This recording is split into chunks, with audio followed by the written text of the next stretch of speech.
Welcome back to another story on Infidelity Tales Lab. Before we begin, tell us, where in the world are you watching from? Now, let's dive into today's story. Chapter 1. The Perfect Life. Michael Woods adjusted his tie in the hallway mirror, the same ritual he'd performed every morning for the past 12 years. At 38, he possessed the kind of commanding presence that made boardrooms fall silent when he entered. 6'2", with steel-gray eyes and a jawline that could cut glass, Michael had built his reputation as a mergers and acquisitions specialist who never lost a deal. His corner office at Preston & Associates overlooked downtown Chicago, but today felt different. 3 months ago, Michael had made the decision that would change everything. After landing the biggest acquisition in the firm's history, a $2.8 billion pharmaceutical merger, he'd chosen to step back.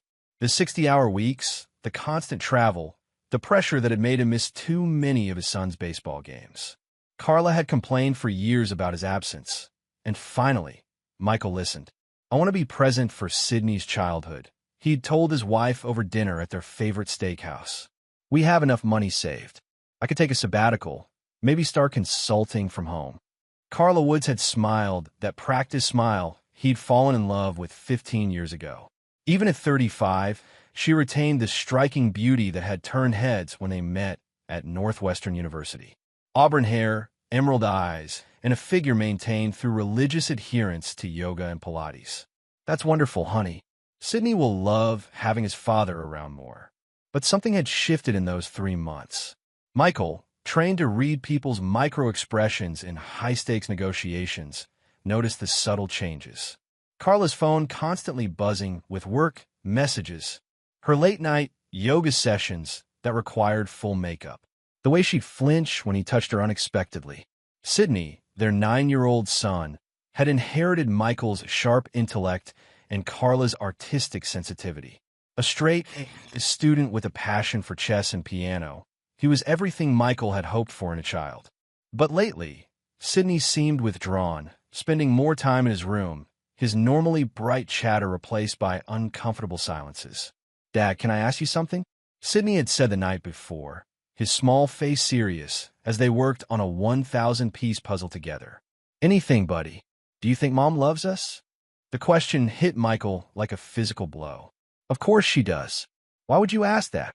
Sydney shrugged, fitting a corner piece with the concentration of a surgeon. "She seems different, like she's thinking about other things when she looks at us." Michael had dismissed it as childhood insecurity, but the seed of doubt was planted. Now, as he watched Carla in the kitchen, efficiently packing Sydney's lunch while simultaneously texting someone, that doubt bloomed into suspicion. "Another early morning at the studio?" Michael asked, noting her professional attire, a silk blouse and tailored pants that seemed excessive for teaching art classes at the community center. "Board meeting," Carla replied without looking up. "New funding proposals. Might run late. So can you handle Sydney's pickup if the school calls?" "Of course." Michael studied her face, searching for tells he'd learned to recognize in countless business meetings. The slight tension around her eyes, the way her breathing changed when she lied. "All there." Sydney bounded into the kitchen, his backpack slung over one shoulder, chess tournament medal gleaming on his jacket. "Dad, are you coming to my match today?" "Wouldn't miss it," Michael said, ruffling his son's dark hair. "Your opponent won't know what hit him." Carla glanced up from her phone, irritation flashing across her features. "Michael, maybe you shouldn't fill his head with so much confidence. It's not healthy." The comment stung. Michael had never known his own father, who'd abandoned the family when Michael was 7. He'd sworn to be different, to be present, to build his son's confidence rather than tear it down. Carla knew this, had supported it for years. Her criticism felt like a betrayal of everything they'd agreed upon. "Confidence isn't the problem," Michael replied evenly. "Self-doubt is." Carla's phone buzzed again. She glanced at it, and for just a moment, her face transformed. A soft smile, the kind she used to give Michael when they were newlyweds. Then she remembered where she was, and the mask slipped back into place. "I have to go," she said, grabbing her keys and purse. She kissed Sydney's forehead, a perfunctory peck that barely made contact. "Be good for your father." No kiss from Michael. No love you or see you tonight. Just the click of her heels on the hardwood floor and the sound of her Mercedes pulling out of the driveway. Dad, Sydney's voice was small. Can we make pancakes? Michael looked at his son, really looked at him. 9 years old and already learning that love wasn't guaranteed, that the people who were supposed to protect you could disappear without warning. Not on Michael's watch. Pancakes it is, Michael said, rolling up his sleeves. But we're talking chocolate chip pancakes. The kind your mother says will rot your teeth. Sydney giggled, the first genuine laugh Michael had heard from him in weeks. As they worked together in the kitchen, mixing batter and debating the optimal chocolate chip to pancake ratio, Michael made a silent promise. Whatever was happening with Carla, whatever game she was playing, he would protect his son. And if she was betraying their family, if she was destroying the life they'd built together, she would learn that Michael Woods was not a man who forgave easily. He'd spent his career dismantling companies and rebuilding them stronger. If necessary, he'd do the same with his marriage. The morning passed peacefully, father and son talking about everything and nothing. Sydney's chess strategy, the possibility of a family trip to Yellowstone, whether aliens might play chess. Normal conversations that felt precious in their simplicity. At 11:47 a.m., Michael's phone rang. Riverside Elementary School. Mr. Woods? This is Principal Fleming. I'm afraid Sydney has been taken ill. He vomited in class and is asking for you. Can you come pick him up? Michael was already reaching for his keys. I'll be right there. Chapter 2. The footage. Michael's Range Rover cut through midday traffic with practiced efficiency.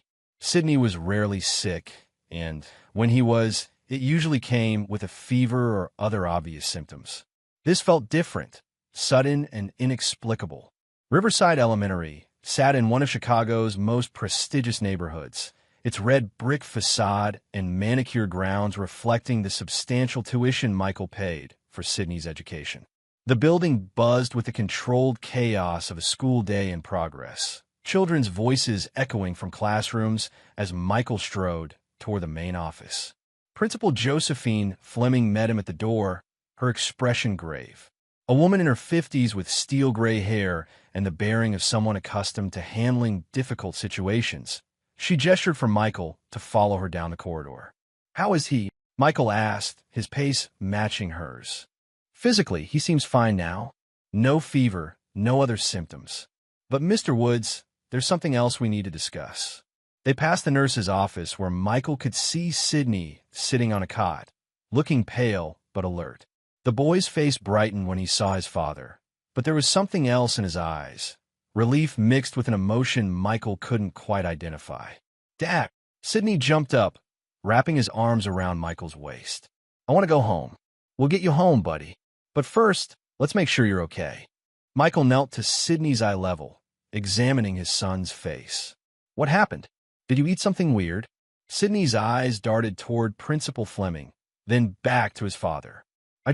My stomach hurt all of a sudden, like when you see something that makes you feel sick inside.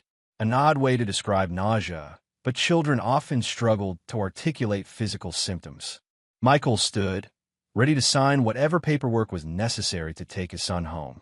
Mr. Woods, Principal Fleming said, her tone careful. Could I speak with you privately for a moment? Michael glanced at Sydney, who had retreated to the cot. Something was definitely wrong here. Buddy, can you wait here with Nurse Williams while I talk to Mrs. Fleming? Sydney nodded, but Michael caught the flash of anxiety across his son's face. Whatever had happened, it was more than a simple stomach bug. Principal Fleming led him to her office, closing the door with deliberate care. Her desk was organized chaos, student files, scheduling charts, and a coffee mug that read World's Most Patient Principal. She didn't sit, instead moving to stand by the window that overlooked the playground. Mr. Woods, there was an incident today during recess. Sydney witnessed something that, well, it's complicated. Michael's spine straightened. What kind of incident? Your wife came to pick up Sydney early. Around 10:30 a.m. She had proper identification and was on our approved pickup list, so there was no issue with releasing him to her care. Michael's blood pressure spiked. Carla picked him up? She's supposed to be at work. She didn't mention anything about an appointment. That's what concerned us. Sydney seemed confused by the early pickup. He kept asking where you were, why his mother was taking him out of school. When Mrs. Chun, his teacher, asked her wife about the reason for the early departure, she was vague. Said it was a family matter. The pieces weren't fitting together. Carla had specifically asked Michael to handle any school issues because she'd be in meetings all day. Why would she show up unannounced to collect Sydney? Where did they go? Michael asked. Principal Fleming's expression grew more troubled. That's where things get interesting. About an hour later, Sydney returned to school. Alone, he walked through the front doors, went straight to his classroom, and sat down as if nothing had happened. When Mrs. Chun asked where he'd been, Sydney vomited. Michael felt a cold knot forming in his stomach. Returned alone? How is that possible? Where was Carla? We don't know. Sydney won't talk about what happened during that hour. He just keeps saying his stomach hurts and he wants his father. This wasn't making sense. Carla wouldn't abandon Sydney somewhere. Whatever her faults, she wasn't neglectful of their son's safety. Unless, has anyone reviewed the security footage? Michael asked. Principal Fleming nodded. That's actually why I wanted to speak with you privately. The footage is disturbing, not because of any immediate danger to Sydney, but because of what it reveals about the situation. She moved to her computer, pulling up the security system interface. The cameras cover our parking lot and main entrance. What you're about to see might be difficult to watch. The screen flickered to life, showing the familiar view of the school's front parking area. Timestamp, 10:31 a.m. Michael watched Carla's silver Mercedes pull into a visitor space. She emerged from the driver's seat, checking her appearance in the side mirror. A gesture he'd seen thousands of times. Normal. Routine. Fast forward to 10:47 a.m., Principal Fleming said. The same parking lot, now with Carla and Sydney walking toward her car. But Sydney's body language was wrong. His shoulders were hunched, his head down.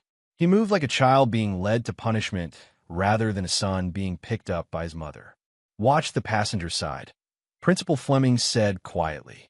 As Carla opened the rear door for Sydney, another figure emerged from the passenger seat. A man, tall, athletic build, wearing a baseball cap that obscured his face from the camera's angle. He said something to Carla that made her laugh, the same soft smile Michael had seen in the kitchen that morning. Who is that? Michael's voice was steel. We don't know. The angle doesn't give us a clear view of his face. But there's more. The footage continued. Carla, Sydney, and the unknown man got into the Mercedes. They drove off together. The timestamp showed they were gone for exactly 53 minutes. Now watch the return, Principal Fleming said, fast-forwarding to 11:40 a.m. The Mercedes returned, but this time only Carla and Sydney got out.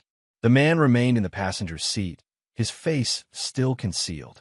Carla walked Sydney to the entrance, her hand on his shoulder in what appeared to be a serious conversation.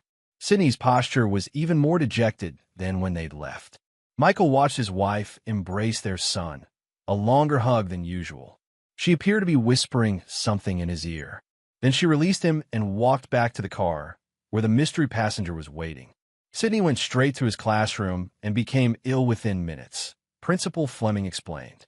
When we tried to call you, we couldn't reach your wife. Her phone went straight to voicemail.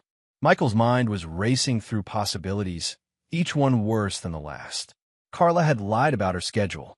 She'd picked up Sydney without permission or explanation.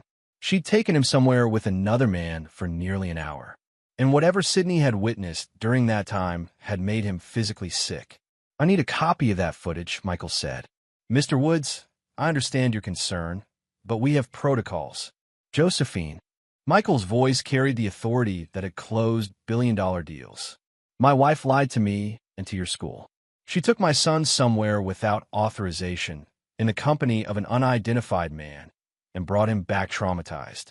I'm not asking for your permission to protect my family. Principal Fleming studied his face for a long moment. In her years as an educator, she developed a keen sense for reading parents. Michael Woods wasn't a man who made idle threats or empty demands. There was something dangerous in his stillness, like a predator calculating its next move.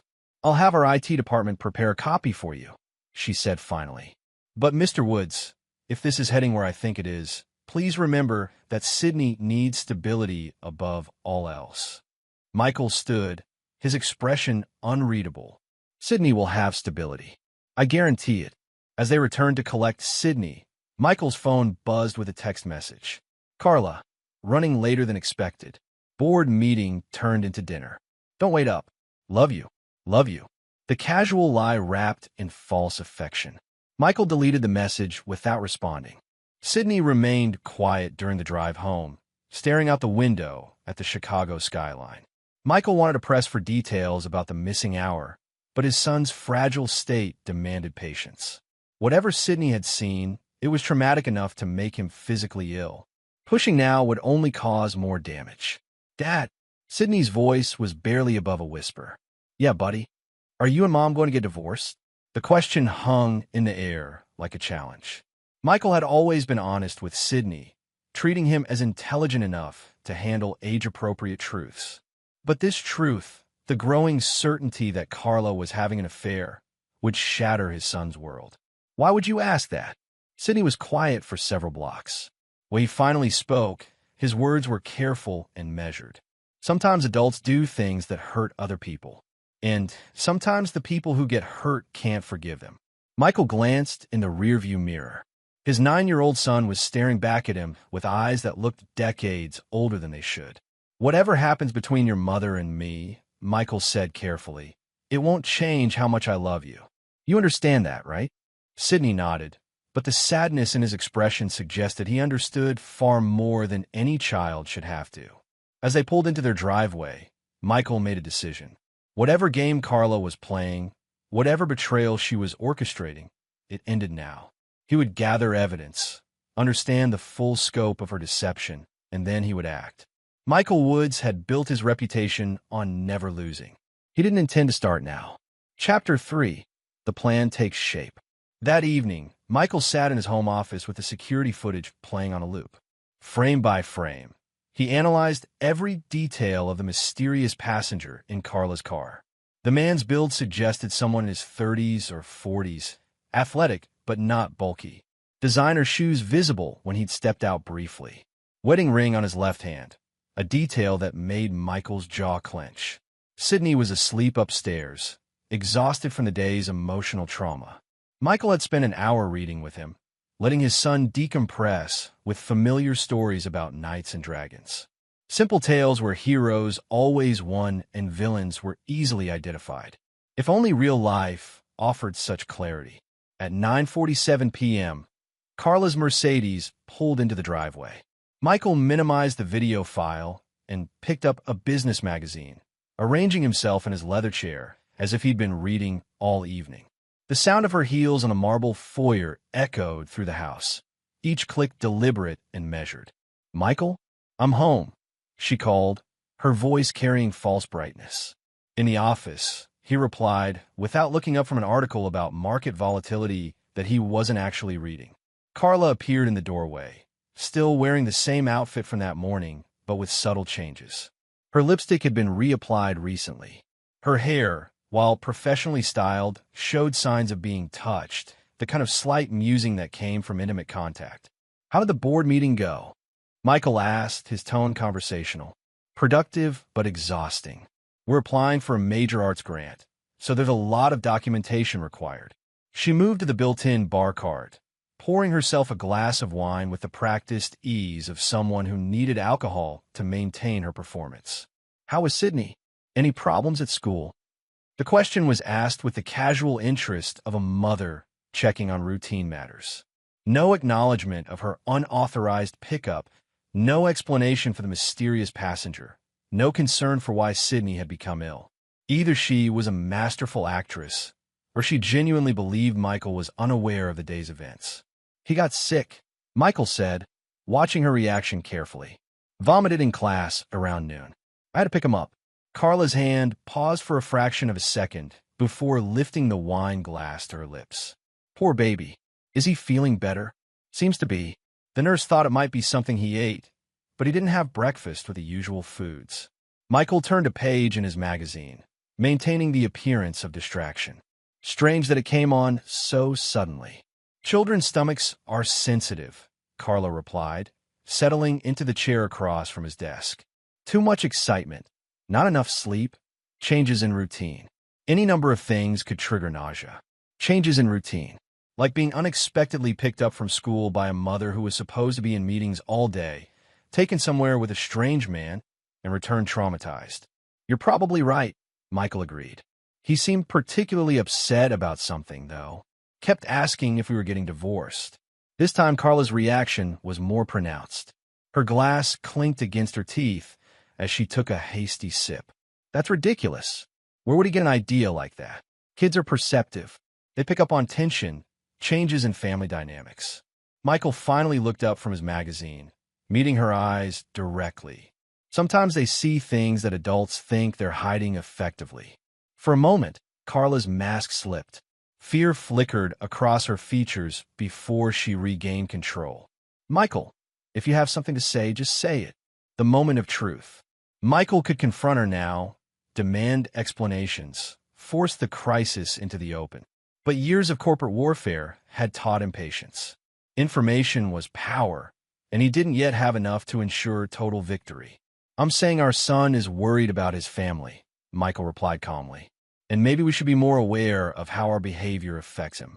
Carla relaxed slightly, interpreting his words as general marital advice rather than a specific accusation. You're right. We should probably spend more family time together. Maybe plan something special for the weekend. Good idea.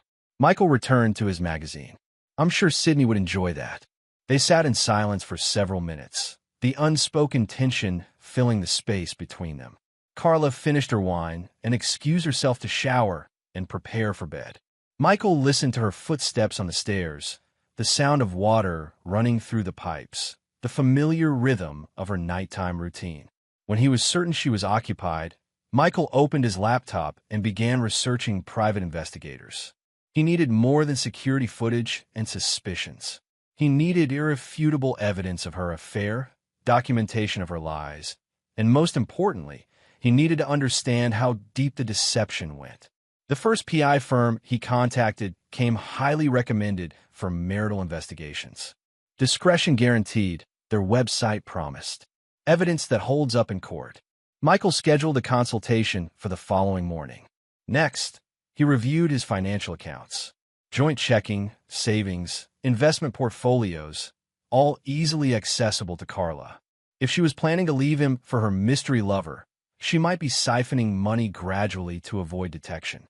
A quick review showed no unusual withdrawals, but Michael transferred the majority of their liquid assets to accounts in his name only. If Carla wanted to play games with their marriage, she wouldn't be doing it with his money. His phone buzzed with a text message from an unknown number. Hope your son feels better tomorrow. Kids bounce back fast from stomach bugs. Michael stared at the message, his blood running cold. Someone knew about Sydney's illness, someone who wasn't supposed to have his number. The text felt like a taunt, a demonstration of how closely he was being watched. He screenshotted the message and forwarded it to his personal email for documentation. Then he blocked the number and enabled additional security settings on his phone. Whatever game was being played, it had escalated beyond simple adultery. Upstairs, the shower turned off. Soon Carla would emerge, slip into bed beside him, and continue the charade of their marriage. Michael wondered how long she'd been lying to him, how many board meetings and yoga sessions had been cover for her affair. The betrayal cut deep, but the rage went deeper. Michael Woods was not a man who accepted defeat gracefully. In the corporate world, he was known for his ability to turn hostile takeovers into complete domination. Companies that challenged him didn't just lose. They were dismantled piece by piece until nothing remained but cautionary tales. As he climbed the stairs to his bedroom, Michael began formulating his strategy. Phase 1. Gather comprehensive evidence of Carla's infidelity. Phase 2. Identify her lover and understand his weaknesses. Phase 3. Systematically destroy both of them in ways that would serve as permanent reminders of what happened to people who betrayed Michael Woods. Sydney would be protected throughout the process. Whatever the cost to himself, Michael would ensure his son emerged from this stronger rather than broken. The boy had already seen too much, understood too much for his age. But children were resilient, and Sydney would learn valuable lessons about loyalty, consequences, and the importance of choosing allies wisely. Carla was already in bed when Michael entered their bedroom, her breathing deep and even in what appeared to be sleep. But Michael noticed the tension in her shoulders, the way her eyes moved beneath closed lids. She was awake, listening, calculating her next move, just as he was calculating his. Let her think she was winning. Let her believe her deception was working. In chess, the most devastating attacks often began with an apparent retreat, luring the opponent into a false sense of security before delivering the killing blow. Michael had taught Sydney that same principle during their games. Sometimes you have to sacrifice a piece to win the war, he'd explained. The key is making sure your opponent doesn't realize they're already beaten until it's too late to escape. As he settled into bed beside his lying wife, Michael smiled in the darkness. Carla had made her choice. Now she would live with the consequences. Chapter 4. The investigation begins. Michael's appointment with Brewer Investigations was scheduled for 8 a.m. at a discreet office building in downtown Chicago. The firm occupied the 13th floor, with a reception area that looked more like a high-end law office than the stereotypical private investigator setup he'd imagined. Dean Klein, the lead investigator, was a former FBI agent whose reputation for thoroughness had earned him clients ranging from Fortune 500 CEOs to federal prosecutors. At 52, he possessed the kind of quiet intensity that came from decades of uncovering secrets people thought were buried forever.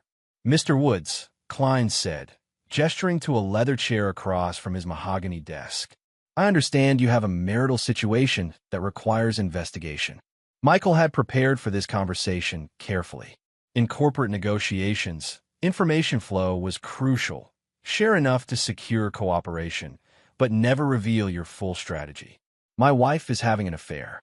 I need comprehensive documentation for divorce proceedings." "Understood. Do you have any evidence currently?" Michael slid a USB drive across the desk.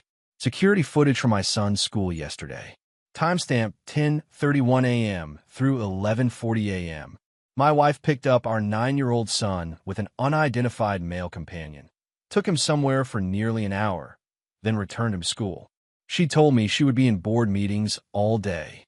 Klein connected the drive to his computer, watching the footage with the analytical eye of someone who'd seen every variation of human deception. The male subject is careful about camera angles. Knows he's being recorded. This suggests premeditation rather than spontaneous behavior. "That's my assessment as well." "How long have you suspected the affair?" 3 months, since I took a sabbatical from work to spend more time with family. Her behavior patterns changed significantly when I became more present at home. Klein made notes on a legal pad. "Has she been careless with her phone, computer, or other communications?" "She's actually become more secretive. Password protected everything. Changed her phone settings to prevent message previews. But last night, I received this." Michael showed him the anonymous text about Sydney's illness. "Someone is monitoring your family's activities," Klein observed.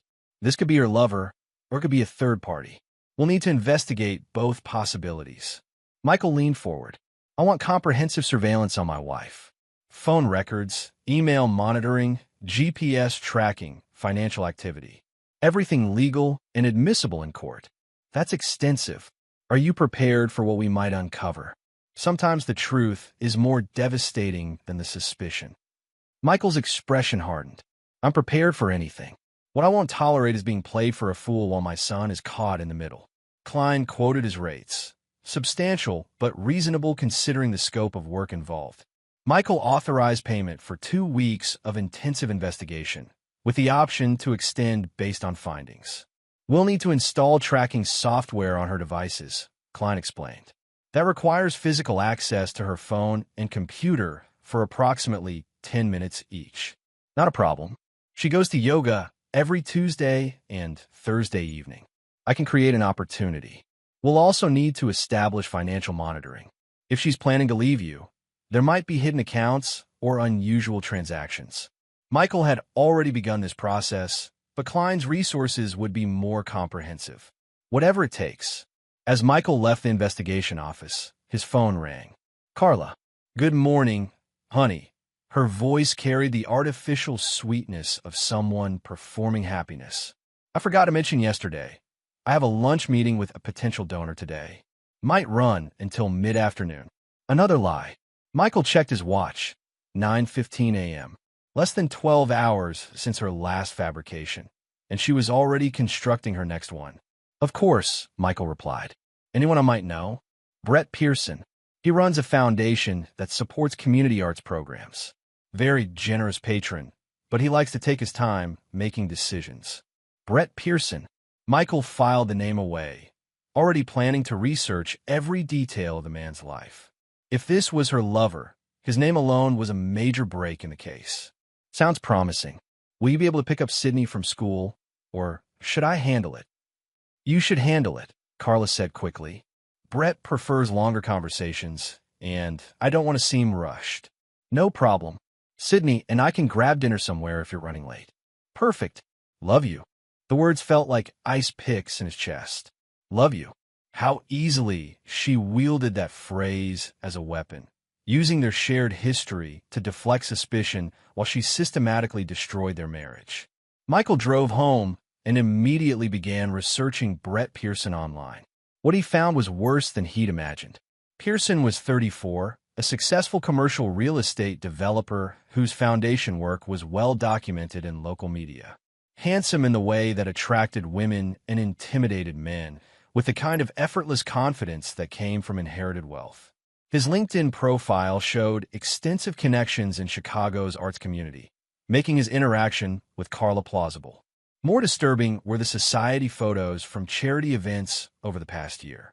Several showed Pearson and Carla together, always in group settings, never obviously intimate, but their body language told a story. The way she angled toward him in conversations, the frequent eye contact, the subtle touches on his arm when she laughed at his comments. Michael found their first public appearance together, a September gallery opening, exactly 3 months ago, right when Carla's behavior had started changing. The timeline was damning. Deeper research revealed more troubling details. Pearson was married to Allison Pearson, a pediatric surgeon at Northwestern Memorial Hospital. They had 2 young children and appeared to be the perfect family based on their social media presence.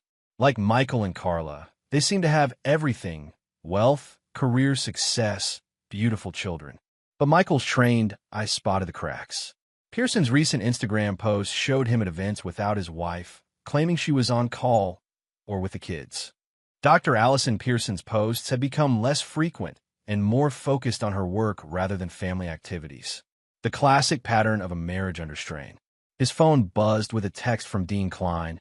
Initial financial review complete.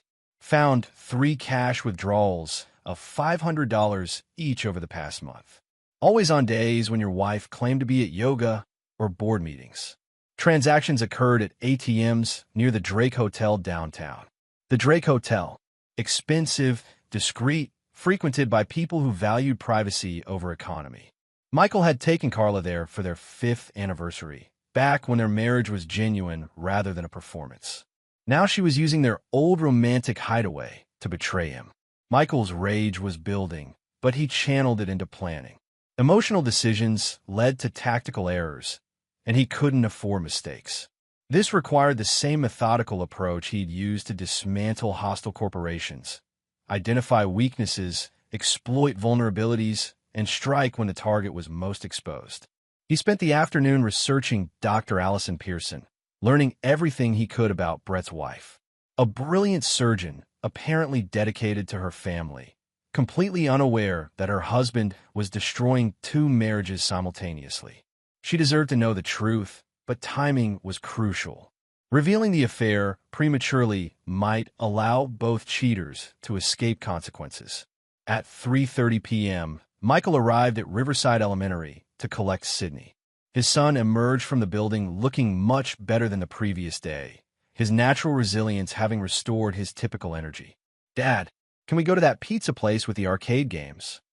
Absolutely, Michael replied, relieved to see Sydney acting normally. But first, tell me about your day. Everything good. Sydney climbed into the Range Rover, buckling his seatbelt with the efficiency of a child accustomed to luxury vehicles. Mrs. Chun asked if I was feeling better, and Tommy Wilkins asked why I left school early yesterday. Michael's attention sharpened. What did you tell him? I said Mom had to take me somewhere. Sydney's voice became smaller. I didn't tell him about the man. The man in Mom's car? Sydney nodded, his earlier enthusiasm fading. Dad, why did Mom take me to that place? And why did the man keep looking at his watch like he wanted to leave? This was the opening Michael had been hoping for, a chance to understand what Sydney had witnessed without traumatizing him further. Can you tell me about the place? What did it look like? It was a big building with lots of windows, like where rich people live in movies. Mom and the man went inside, and I had to wait in the car for a really long time. The Drake Hotel. Michael's suspicions were confirmed, but the detail about Sydney waiting in the car added a new layer of cruelty to the situation. Carla had brought their son along to her affair, forcing him to be complicit in her betrayal. Were you scared waiting by yourself? A little, but mostly I was confused. The man seemed nice when he talked to me, but he kept looking at Mom in a way that made me feel weird. Michael felt his control slipping, rage building like pressure in a sealed container. His wife had exposed their innocent child to her sordid affair, traumatizing Sydney with adult complexities he shouldn't have to understand. That crossed a line from simple adultery into something unforgivable. Dad, Sydney's voice brought him back to the present. Are you okay? You look angry. Michael forced himself to relax, remembering that Sydney needed stability above all else. I'm fine, buddy. Sometimes adults have to deal with complicated problems, but that's not your responsibility. They drove to Pizza Palace, where Sydney's mood improved dramatically as he demolished 3 slices of pepperoni pizza and dominated the arcade games. Michael watched his son laugh and play, memorizing these moments of innocence before the storm that was coming. His phone buzzed with another message from Klein. Subject's phone GPS shows her at the Drake Hotel, room 847. Same location for the past 2 hours. I have operatives in position for photographic evidence. Room 847. The same suite Michael had booked for their anniversary years ago. The symbolism was intentional and vicious.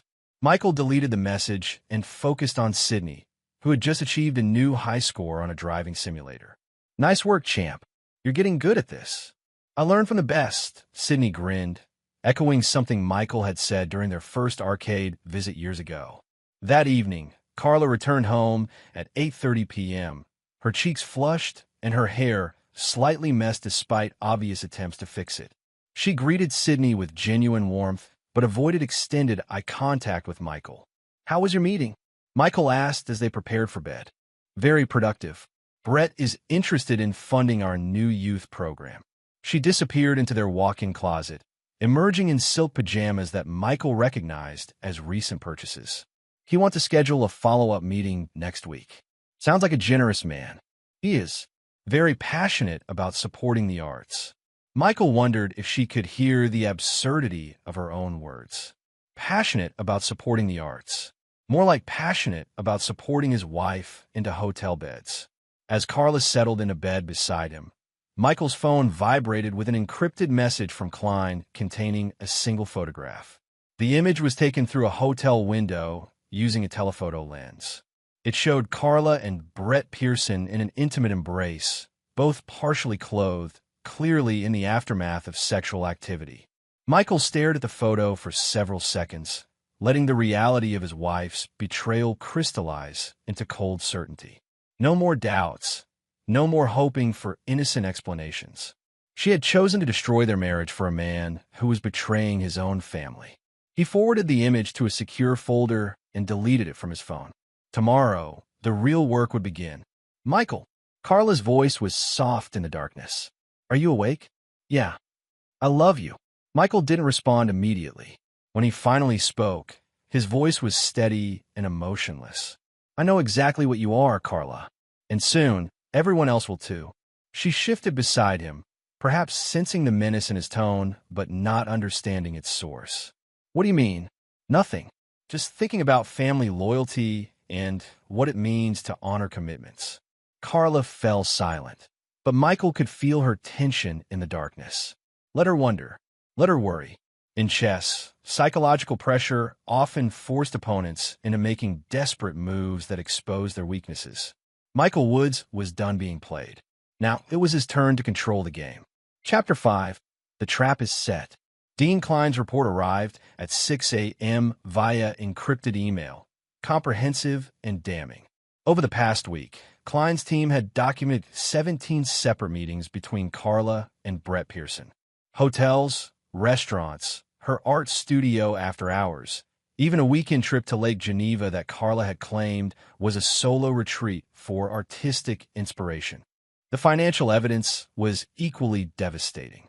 Carla had been gradually moving money from their joint accounts to a separate checking account opened 3 weeks ago. Small amounts to avoid detection, but the pattern was clear. She was funding an exit strategy. Most interesting was the intelligence on Brett Pearson. Klein's research revealed a man with a history of marital infidelity. 2 previous affairs during his 8-year marriage to Dr. Allison Pearson, both with younger women involved in arts organizations his foundation supported. The pattern suggested predatory behavior rather than genuine romance. Your wife isn't his first target, Klein noted in his summary.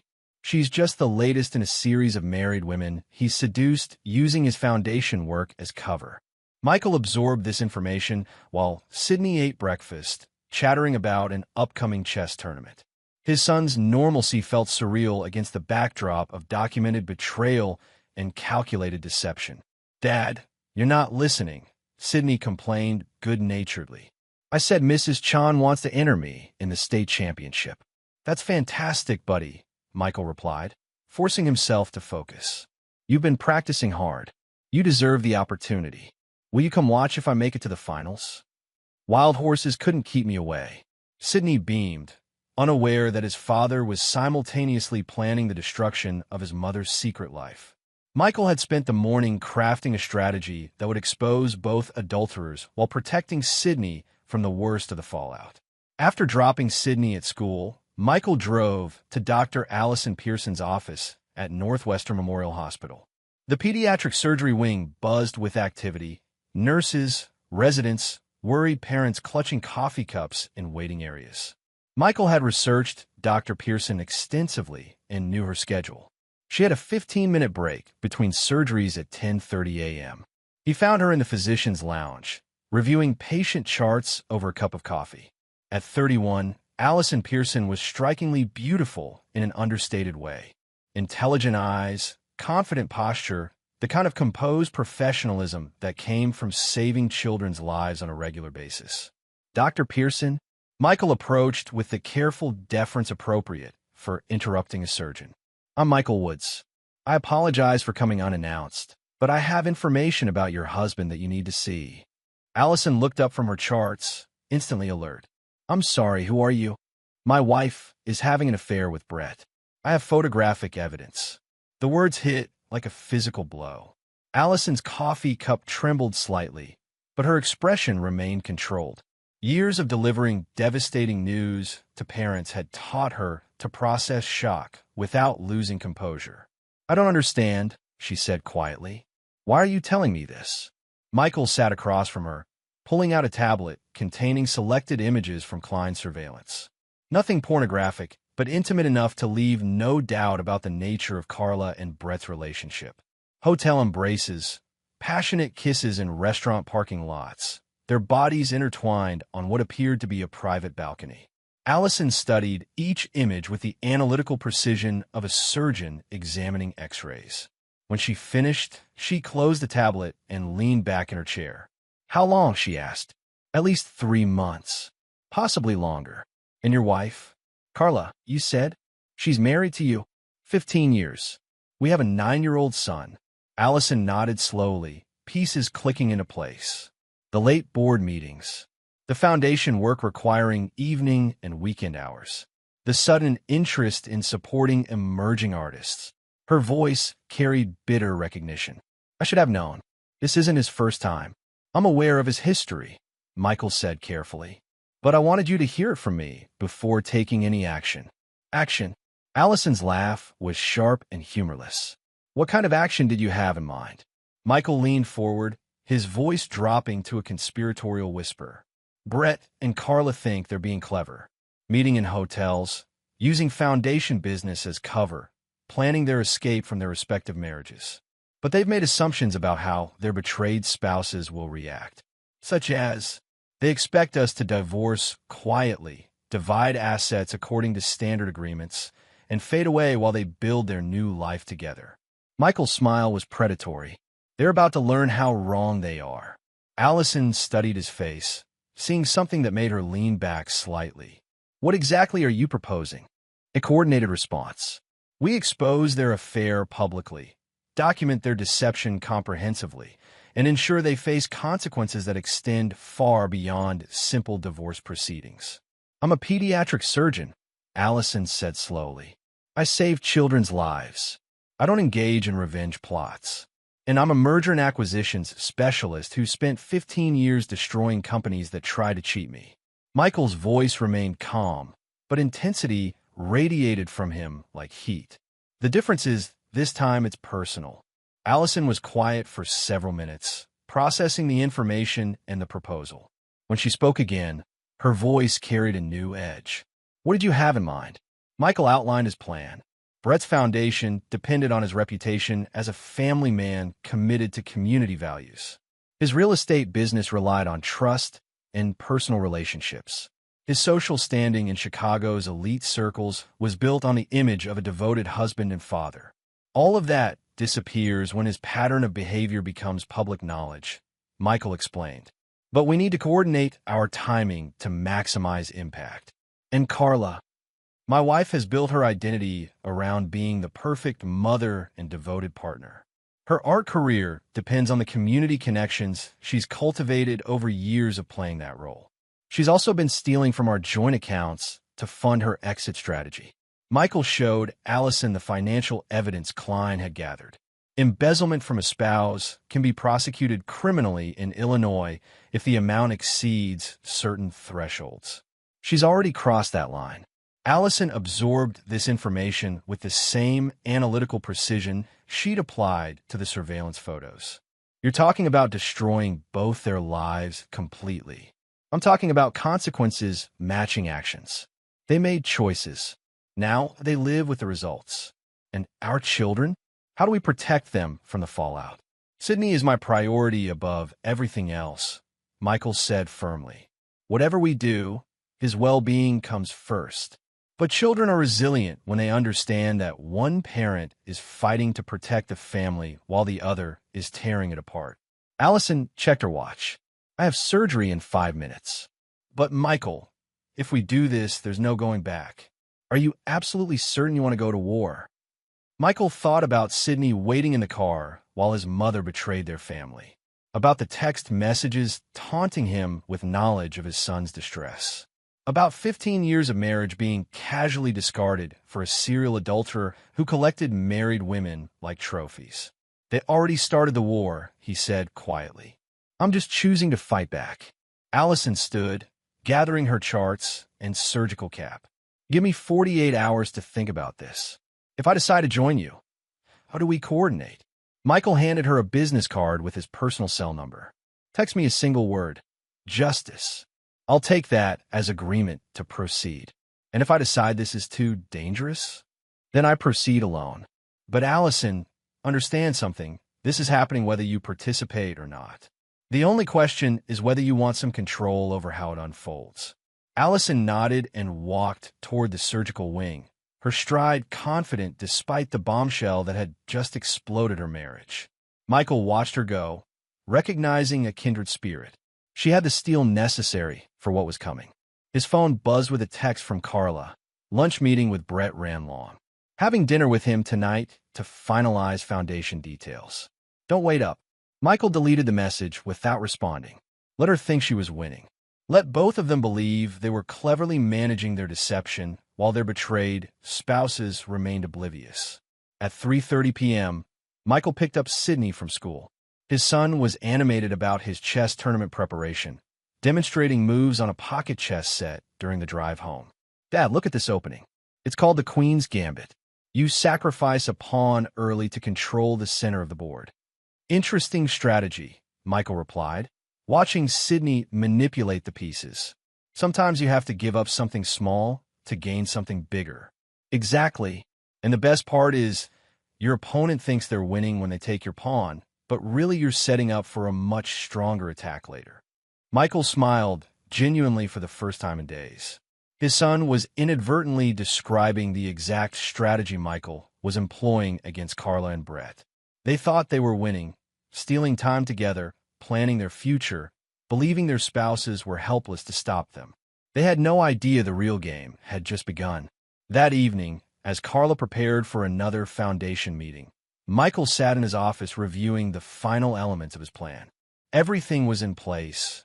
Evidence, coordination with Dr. Pearson, timing for maximum impact. His phone buzzed with a single text from an unknown number. Justice. Dr. Allison Pearson had made her choice. The war was about to begin in earnest. Chapter 6, The Alliance. Michael met Dr. Allison Pearson at a coffee shop in Lincoln Park, far enough from both their usual haunts to avoid accidental encounters with mutual acquaintances. She arrived precisely on time, her professional composure intact, but with an underlying tension that suggested sleepless nights and difficult decisions. "I've been thinking about our conversation," Allison said without preamble, sliding into the booth across from him. "Before I commit to anything, I need to understand exactly what you're planning." Michael appreciated her directness. Complete exposure and systematic destruction of their ability to continue their affair or build a life together. Be more specific. Michael pulled out a folder containing detailed plans he'd spent the past 2 days refining. Phase 1. Document their pattern of deception comprehensively.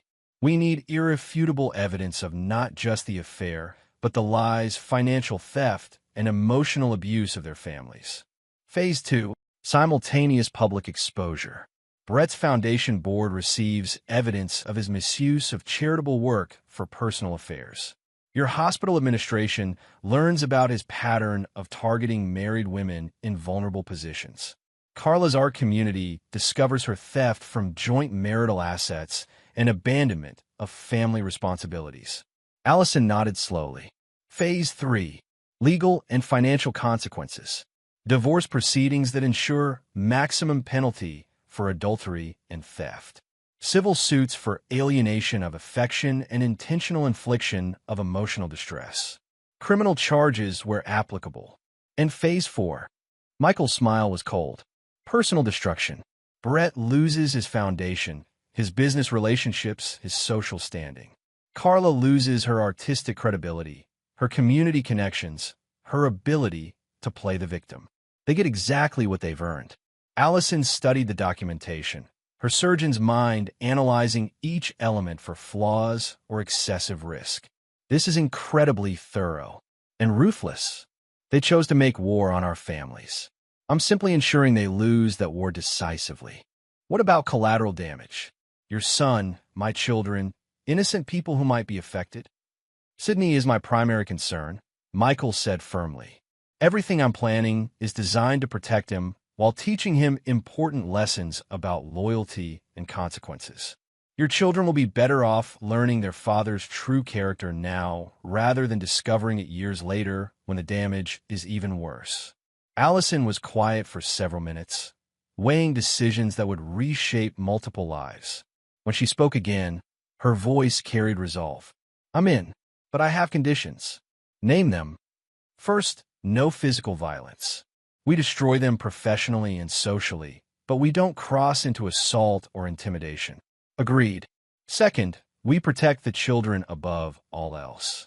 If any part of this plan threatens their psychological well-being, we modify or abort." "Absolutely." "Third, we document everything we do so that if this escalates legally, we can prove our actions were measured responses to their betrayal rather than harassment." Michael respected her caution. Smart thinking. "Anything else?" "Yes. When this is over, we don't become friends or support each other through the aftermath. This is a tactical alliance, not a personal relationship. We both need to rebuild our lives separately." "Understood." Michael extended his hand across the table. Partners in justice? Allison shook it firmly. Partners in justice. They spent the next hour coordinating their timeline. Klein's surveillance team had identified a pattern in Carla and Brett's meetings. Every Thursday, they met at the Drake Hotel for 3 hours, arriving separately and leaving together. This Thursday, Michael and Allison would be ready with photographers, financial documentation, and witnesses. I've arranged for a private investigator to document their meeting from inside the hotel, Michael explained. My PI has connections with hotel security who can provide access to hallway cameras.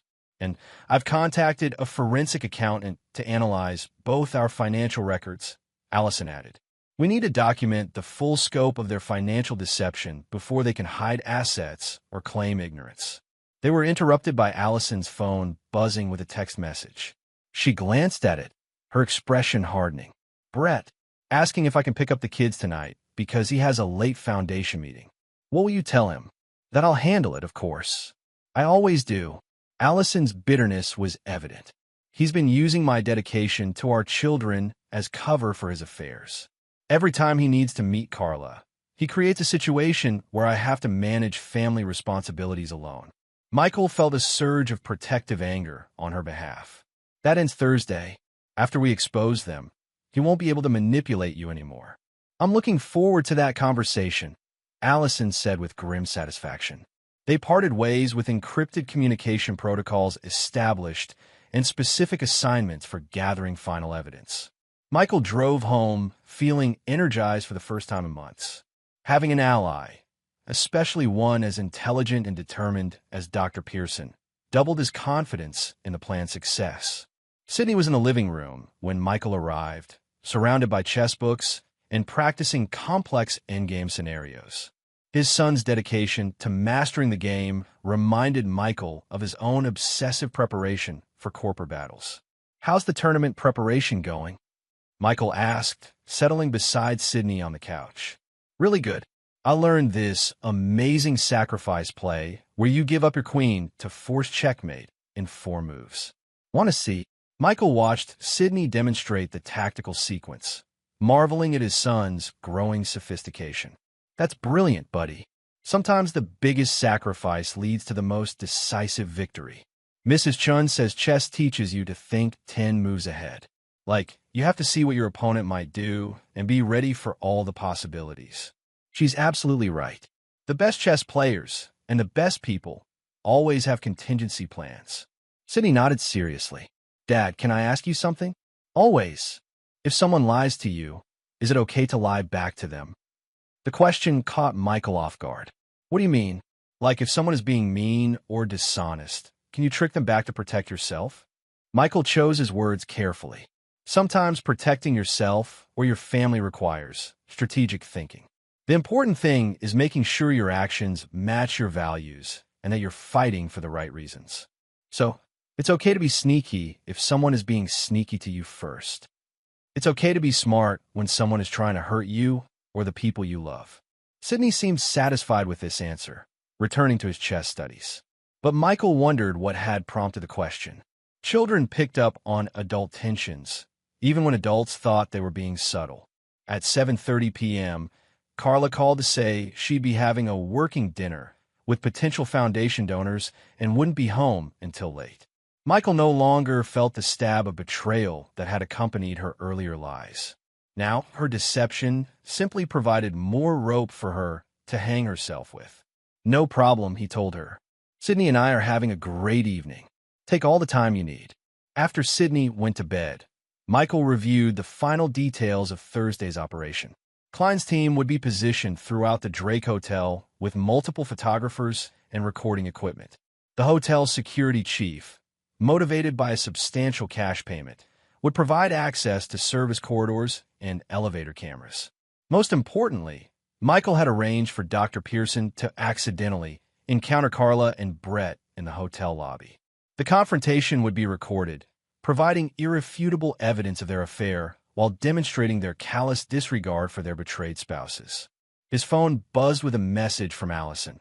Forensic accountant found $23,000 in unauthorized transfers from your joint accounts to Carla's private account. Also discovered Brett has been using foundation funds to pay for hotel rooms and restaurant meals. We have them on multiple felonies. Michael smiled grimly.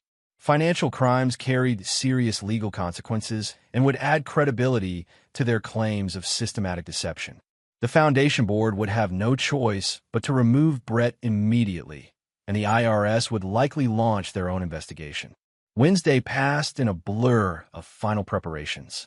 Michael maintained his normal routine with Sydney, school pickup, homework help, dinner together, while orchestrating the most complex revenge operation of his life. The dichotomy felt surreal but appropriate. He was simultaneously protecting his son's innocence and preparing to shatter the illusions that threatened their family. Thursday morning arrived with unseasonable warmth for October. Michael dressed carefully in his sharpest business suit, armor for the battle ahead. As he prepared Sydney's breakfast, his son looked up from his cereal with a serious expression. "Dad, are you going somewhere important today? Why do you ask? You look like you're getting ready for war." Michael paused, struck by his son's perceptiveness. Sometimes adults have to have difficult conversations to protect their families. Like when you told Tommy Wilkins' dad to stop bullying kids at the playground. Michael remembered that incident from the previous year. A father who thought his son's aggressive behavior was boys being boys, until Michael had a private conversation about appropriate boundaries and consequences. Something like that, Michael agreed. Sometimes people need to learn that their actions have consequences. Sydney nodded solemnly. "I hope the difficult conversation goes okay." "It will," Michael assured him. Sometimes the truth is hard to hear, but it's always better than living with lies. As Michael dropped Sydney at school, he felt the weight of impending justice settling over him like a familiar coat. Today, Carla and Brett would learn what happened when they chose to betray Michael Woods and Dr. Allison Pearson. They had no idea what was coming. Chapter 7. The Confrontation. The Drake Hotel's elegant lobby buzzed with its usual mixture of business travelers and wealthy tourists. Michael positioned himself behind a marble pillar with a clear view of the elevators, wearing dark glasses and a baseball cap to avoid recognition. Dean Klein's surveillance team was scattered throughout the area, one reading a newspaper by the concierge desk, another checking in at the reception counter, a third nursing coffee in the adjacent bar. At 1:47 p.m., Carla's silver Mercedes pulled up to the valet station. Michael watched his wife emerge, wearing a black dress he'd never seen before and carrying an overnight bag that made his jaw clench. She moved through the lobby with confident purpose, clearly familiar with the route to the elevators. Brett Pearson arrived 7 minutes later in his silver Porsche, following the same routine. He checked in under the name B. Patterson, close enough to his real name to avoid confusion, but different enough to provide plausible deniability if questioned. The desk clerk handed him a key card without requiring identification, suggesting this was an established arrangement. Michael's earpiece crackled with Klein's voice. "Both subjects are in the elevator, heading to the 8th floor. Team 2 is in position in the service corridor." Phase 1 was proceeding perfectly. Now came the delicate timing required for Phase 2. At 2:15 p.m., Dr. Allison Pearson entered the hotel lobby. She looked stunning in a tailored business suit, her professional confidence commanding attention from both male and female observers. She approached the concierge desk and spoke loud enough for nearby guests to overhear. "I'm meeting my husband, Brett Pearson, for drinks. Could you call his room and let him know I'm here?" The concierge's expression shifted from helpful to uncomfortable. "I'm sorry, ma'am, but we don't have a guest registered under that name." "That's strange," Allison replied, her voice carrying perfectly to Michael's recording device. "He specifically told me to meet him here at 2:30. Room 847, he said. Michael watched the concierge's face change as he realized he was being placed in an impossible position. The hotel's registration system would show B.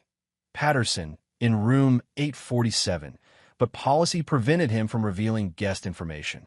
"Perhaps there's been a miscommunication," the concierge suggested diplomatically. "Perhaps there has," Allison agreed, her tone sharpening. "Would it be possible for you to call room 847 and ask if Mr. Patterson is expecting Dr. Allison Pearson?" The concierge reluctantly made the call. Michael could see him speaking in hushed tones, then waiting for a response. When he hung up, his expression was that of a man who'd rather be anywhere else. The guest in room 847 says he's not expecting anyone and requests not to be disturbed. Allison's composure cracked slightly, just enough to appear genuine rather than theatrical. I see. Well, that's illuminating. She turned away from the desk, pulling out her phone and dialing a number. Michael could hear her into the conversation clearly. Brett, it's Allison. I'm in the lobby of the Drake Hotel looking for you. What do you mean you're the office? You told me to meet you here for drinks. No, I'm quite certain about the location. Room 847, you said. Michael watched other guests in the lobby, turning to observe the unfolding drama. A wife confronting her husband's lies in public was the kind of spectacle that drew attention like a magnet. Brett, I'm standing right here. The concierge confirms that someone in room 847 doesn't want to be disturbed. Are you going to explain this, or should I go up there myself? The phone call ended abruptly. Allison stared at her phone for a moment, then walked deliberately toward the elevators. Michael's heart rate increased.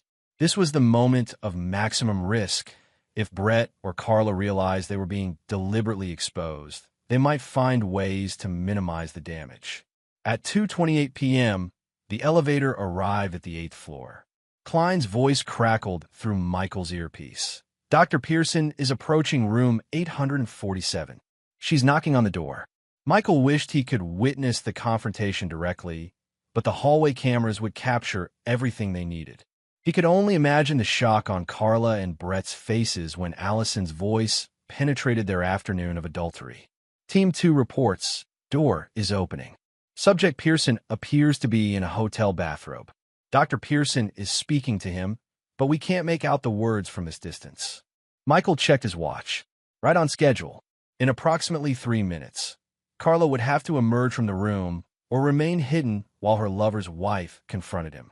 Either choice would provide devastating evidence. Movement in the hallway, Klein reported. Dr. Pearson is entering the room. Door remains open. This was even better than Michael had hoped.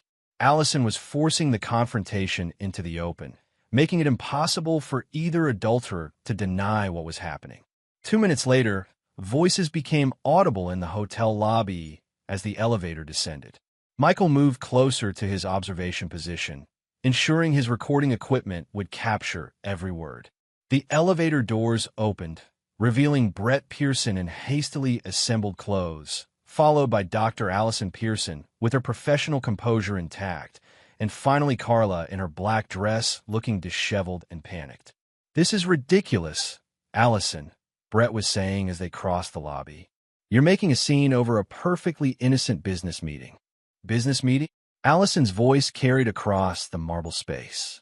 Is that what you call it when you check into hotel rooms under false names with married women? Heads turned throughout the lobby.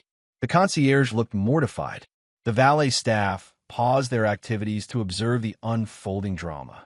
Carla spoke for the first time, her voice shaky. Dr. Pearson, I think there's been a misunderstanding. No misunderstanding. Allison cut her off. I know exactly what you are and exactly what this is. The question is whether your husband knows. Michael felt a surge of admiration for Allison's performance. She was dismantling both adulterers with surgical precision while maintaining the moral high ground. My husband is aware of my foundation work, Carla replied, trying to regain composure. Brett's organization has been very supportive of community arts programs. I'm sure they have, Allison said dryly. Though I doubt the foundation board approved funding for hotel rooms and overnight bags. Brett stepped forward, his face flushed with anger and embarrassment. Allison, you're being irrational. I won't tolerate this kind of public humiliation. You won't tolerate it? Allison's voice rose slightly. Brett, you've been systematically lying to me for months, using our children as cover for your affairs, and stealing from your own foundation to pay for hotel rooms. What exactly do you think you're in a position to not tolerate? The lobby had gone completely silent, except for Allison's voice echoing off the marble surfaces. Michael counted at least 20 witnesses, including hotel staff who would remember this confrontation for years. Carla looked around desperately, finally spotting Michael behind his pillar. Her face went pale as she realized the scope of what was happening. "Michael," her voice was barely a whisper. "What are you doing here?" Michael stepped into view, removing his sunglasses and cap. When he spoke, his voice carried the authority that had dominated countless boardrooms. "I'm documenting the destruction of our marriage, Carla. 15 years of vows, 3 months of lies, and approximately $23,000 in theft from our joint accounts." The precision of his numbers hit like physical blows. Carla stumbled backward, her face cycling through shock, fear, and desperate calculation. "Michael, I can explain." "No need," Michael replied calmly. "I have photographs, financial records, witness statements, and now this public admission of your affair. The explanation is quite clear. Brett attempted to regain control of the situation. This is harassment. I'm calling hotel security." "Please do," Allison encouraged. "I'm sure they'd be interested to learn about your use of false identities and your foundation's questionable expense practices." Michael watched both adulterers realize simultaneously that they were trapped. No escape route, no plausible denials, no way to minimize the damage. They had been outmaneuvered completely. "The divorce papers will be filed Monday morning," Michael informed Carla. "You'll also be hearing from the district attorney regarding the embezzlement charges. Dr. Pearson, I believe you mentioned involving the foundation board." "Monday morning as well," Allison confirmed, "along with the IRS, the Illinois Attorney General's office, and the Ethics Committee at Northwestern Memorial." Carla's legs gave out, and she sank into a nearby chair. The reality of her situation was finally penetrating. Professional ruin, criminal charges, social ostracism, and the loss of everything she'd built over 15 years of marriage. "Sydney," she whispered. "What about Sydney?" Michael's expression hardened. "You should have thought about Sydney before you brought him along to witness your betrayal. He knows exactly what you are, Carla. The only question is whether he'll forgive you eventually." "And my children?" Brett demanded, turning to Allison. "We'll learn that actions have consequences," Allison replied. An important lesson their father apparently never mastered. Michael surveyed the scene with grim satisfaction. 2 lives destroyed, 2 marriages ended, multiple careers ruined. The price of betrayal had been paid in full. "Enjoy your new life together," he told the defeated couple. "You've certainly earned it." As Michael walked away from the wreckage of his marriage, he felt something he hadn't experienced in months. Peace. The war was over. Justice had been served. Now he could focus on building a better life for Sydney and himself. The truth had set him free. Chapter 8. The Reckoning. The aftermath unfolded with the systematic precision of a controlled demolition. By Monday morning, Michael's attorneys had filed divorce papers citing adultery, abandonment, and conversion of marital assets. The criminal complaint regarding Carla's embezzlement was submitted to the Cook County District Attorney's Office within hours. Dr. Allison Pearson's coordination with the Foundation Board proved devastatingly effective. Board Chairman Douglas Fry called an emergency meeting for Tuesday morning after reviewing the evidence package Allison had prepared. Photographic documentation of Brett's hotel meetings, financial records showing misuse of foundation funds, and witness statement from the Drake Hotel confrontation painted an irrefutable picture of systematic deception. Michael sat in his home office, reviewing updates from Dean Klein, while Sydney practiced piano in the living room. The melody of Bach's Invention No. 1 filtered through the house, a soundtrack of normalcy against the backdrop of strategic destruction. Subject Pearson has been terminated from all foundation positions, Klein reported via encrypted message.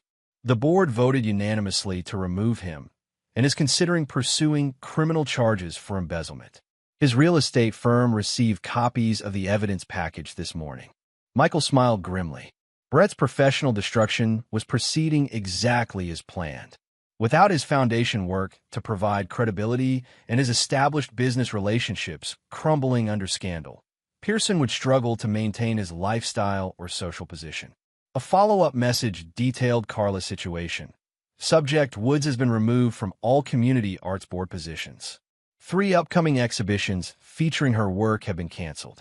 The Lakeshore Gallery is considering legal action to recover advance payments for work that may now be considered controversial. The art community's reaction had been swift and unforgiving. Carla's carefully cultivated image as a devoted wife and mother was central to her artistic credibility. Without that foundation, her career was collapsing as quickly as her marriage. Sidney finished his piano practice and wandered into the office, settling into the leather chair across from Michael's desk. At 9 years old, he possessed an unsettling ability to read adult moods and situations. "Dad, Mom called my school today," Sidney said without preamble. "She wanted to pick me up early again." Michael's attention sharpened. "What did you tell them?" "I told Mrs. Fleming that I only wanted to go home with you. She said that was okay because you're my primary guardian now." Michael had filed for emergency custody as part of the divorce proceedings, citing Carla's pattern of involving Sidney in her adultery and the emotional trauma he'd experienced. The court had granted temporary custody, pending a full hearing. "How do you feel about that?" Michael asked carefully. Sidney was quiet for a moment, his young face serious. "I'm sad that Mom made bad choices, but I'm glad you're protecting me from having to see things I shouldn't see." The maturity of his response was heartbreaking. No 9-year-old should have to navigate adult betrayal and moral complexity. But Sidney was handling the situation with remarkable resilience. "Do you want to talk about anything you saw or heard that day?" Michael offered. "The man in Mom's car kept looking at his watch," Sidney said thoughtfully, like he was worried about something. "And Mom kept touching his arm when she talked to him. It made me feel weird inside." "That feeling was your instincts telling you something was wrong," Michael explained. "It's important to trust those feelings."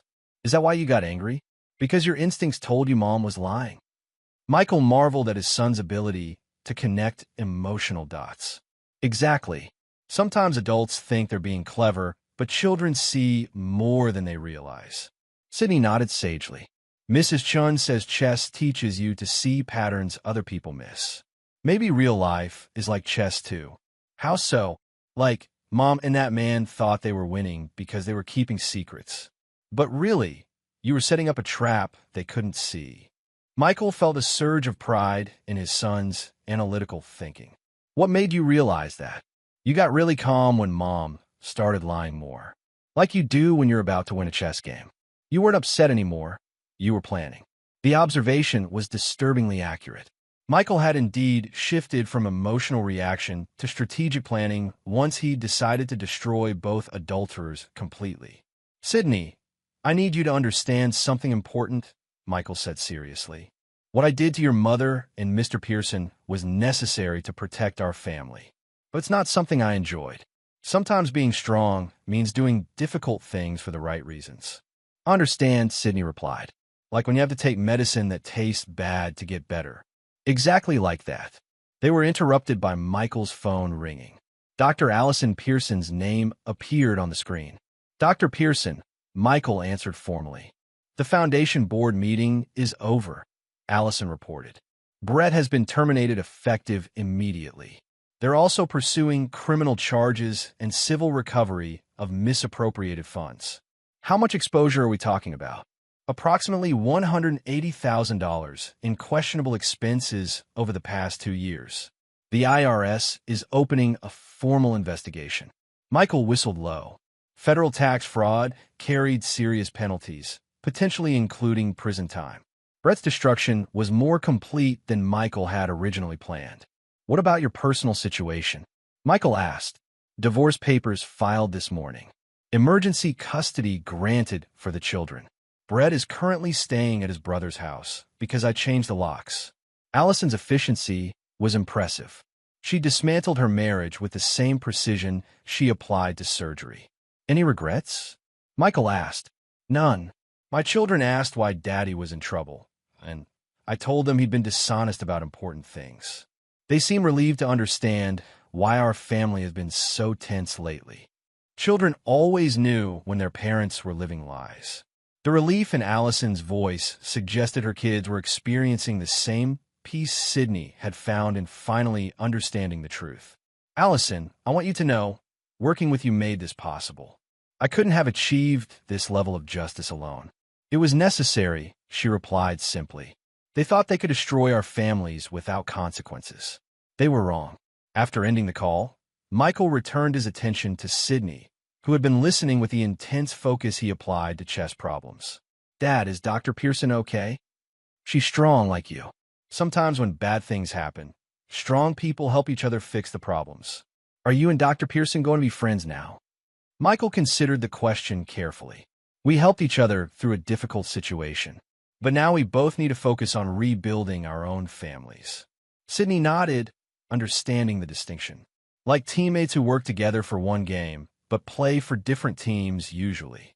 That's a perfect analogy. Michael's laptop chimed with an incoming email from Dean Klein. The subject line read, Final Report, Operation Justice. Klein's summary was comprehensive and satisfying. Both targets had been professionally destroyed, financially compromised, and socially ostracized. Criminal investigations were proceeding against both Brett and Carla. The affair had been exposed so thoroughly that rebuilding their reputations would be impossible. Most importantly, both Michael and Allison had maintained the moral high ground throughout the process. They'd simply revealed the truth about their spouse's behavior and allowed natural consequences to unfold. The beauty of this operation, Klein noted in his summary, is that you didn't destroy them. You simply removed the lies that were protecting them from the consequences of their own choices. Michael saved the report and closed his laptop. The war was officially over. Now came a more challenging task of building a better life for Sydney and himself. Dad, Sydney's voice interrupted his thoughts. When people betray you, do you ever forgive them? The question cut to the heart of everything that had happened. Michael chose his words carefully. Forgiveness is complicated, buddy. Some people make mistakes and genuinely regret them. Those people deserve second chances. But some people make calculated choices to hurt others, and they only regret getting caught. Which kind was Mom? Michael looked at his son's earnest face, seeing intelligence and strength that would serve him well throughout life. Your mother made choices over several months. She had many opportunities to stop and do the right thing. Instead, she continued lying and stealing and involving you in her deception. So she's the second kind. I'm afraid so. Sydney was quiet for several minutes, processing this harsh reality. When he spoke again, his voice was steady. Then I don't think I want to forgive her either. Not now, anyway. Michael felt his heart break for his son's lost innocence, but also pride in Sydney's clear moral reasoning. At 9 years old, he understood concepts of loyalty and consequence that many adults struggled with. That's your choice to make, Michael said gently. And you don't have to decide forever right now. People can change, and feelings can change too. But you won't take her back. Never, Michael replied with absolute certainty. Some lines, once crossed, can't be uncrossed. Sydney nodded, apparently satisfied with this answer. They sat together in comfortable silence as the evening light faded outside Michael's office windows. The phone rang again. This time, the caller ID showed Carla's number. Michael declined the call without hesitation. Whatever she wanted to say, apologies, explanations, desperate attempts at reconciliation, he had no interest in hearing. Carla Woods had made her choices. Now she would live with the consequences. Justice had been served. The future belonged to the strong. Chapter 9, New Beginnings. 6 months later, Michael stood in the audience of the Illinois State Chess Championship, watching Sydney analyze his position in the final game. His son had exceeded every expectation, advancing through tournament after tournament with the methodical precision of a seasoned strategist. The boy across from Sydney was older and more experienced, but Michael could see the confidence in his son's posture. Sydney was thinking 5 moves ahead, seeing patterns his opponent couldn't recognize, patient in his execution of a winning strategy.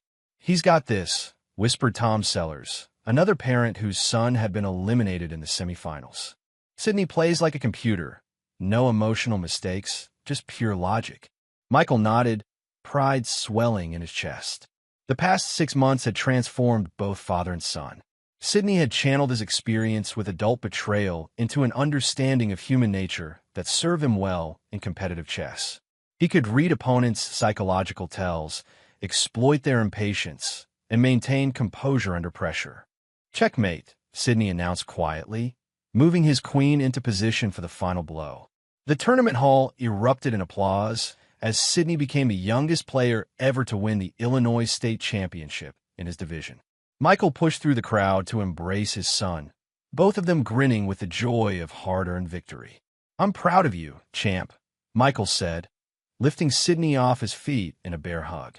"I used the Queen's Gambit opening you taught me," Sydney beamed. "Sacrificed a pawn early to control the center, just like we practiced."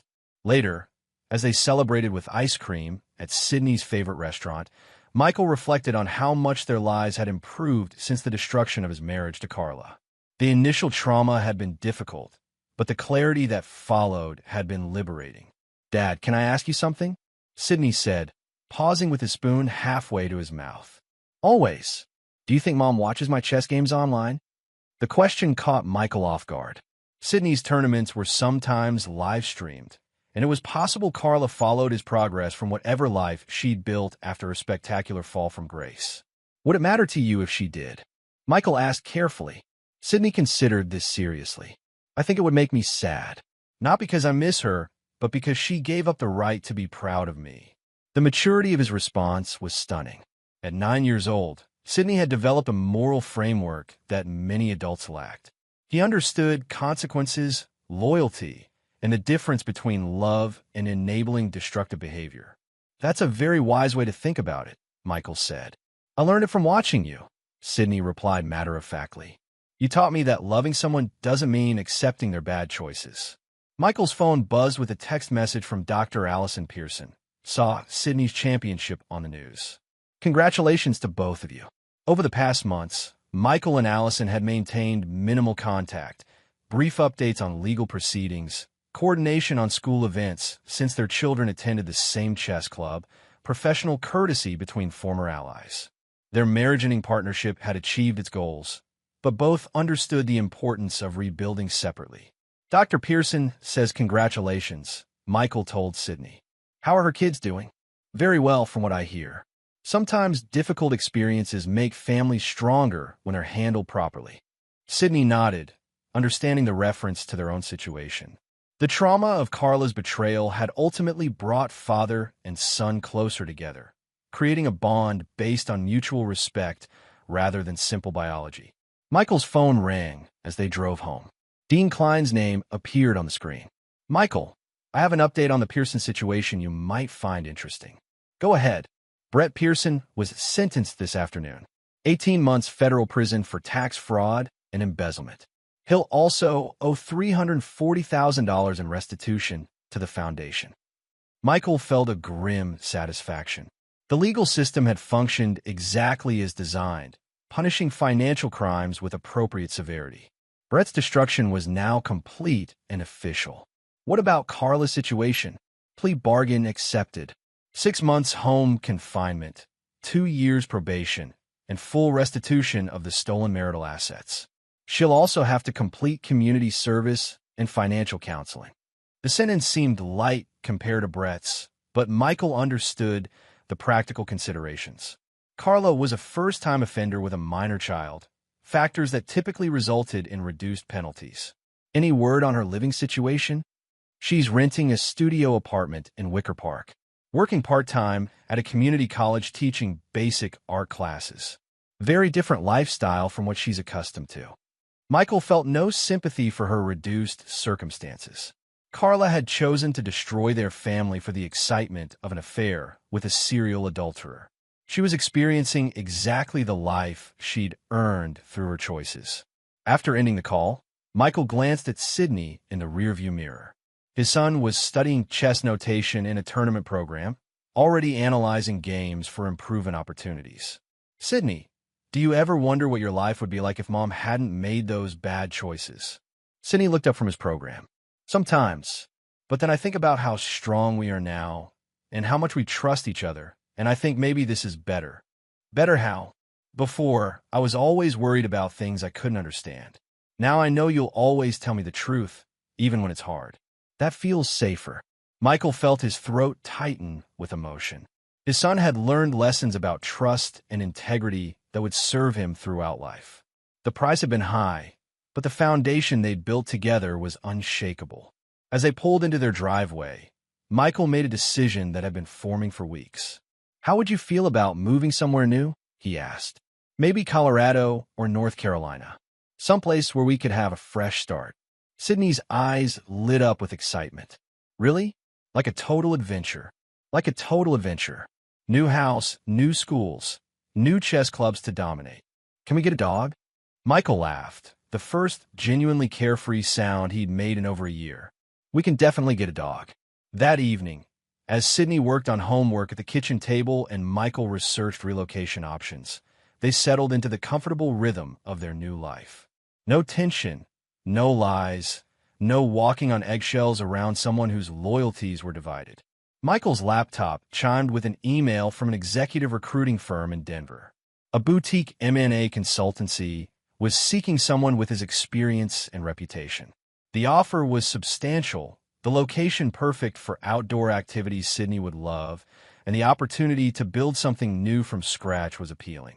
"Dad, look at this chess problem," Sydney called from the table. Michael closed the laptop and moved to examine the position Sydney was analyzing. It was a complex endgame scenario requiring precise calculation and strategic patience. "What do you think?" Sydney asked. Michael studied the board, seeing the solution emerge from the apparent chaos. Queen's sacrifice on the 7th rank. Forces the king into the corner for mate in 6 moves. "That's exactly what I thought," Sydney exclaimed. Sometimes the most dramatic move is also the right move. As Michael helped his son work through the tactical sequence, he reflected on the parallels to their real-life situation. The destruction of his marriage had felt dramatic and brutal, but it had ultimately led to a stronger, more honest relationship with Sydney. Some sacrifices were worth making when they led to decisive victory. Later, after Sydney had gone to bed, Michael sat in his office drafting a response to the Denver opportunity. A new city, a new career challenge, and a chance to build something better with his son. The future stretched ahead of them, full of possibilities that hadn't existed when he was trapped in a dying marriage built on lies. His phone buzzed with one final message of the day. An unknown number saw the chess championship. Sydney looked happy. "I hope you both find peace." Michael stared at the message for several seconds, recognizing Carla's writing style, despite the unfamiliar number. She was reaching out from whatever diminished life she'd built, perhaps seeking forgiveness or reconciliation. He deleted the message without responding. Some bridges, once burned, were meant to stay that way. Michael Woods was not a man who forgot betrayal or rewarded those who chose to destroy their families for selfish pleasure. Sydney had learned the same lesson: strength, loyalty, and consequences. The foundation for a life built on solid principles rather than convenient lies. Michael turned off his phone and began planning their move to Colorado. Tomorrow would bring new challenges and opportunities, but tonight he was content to enjoy the peace that came from winning a war against those who had underestimated his resolve. Justice had been served.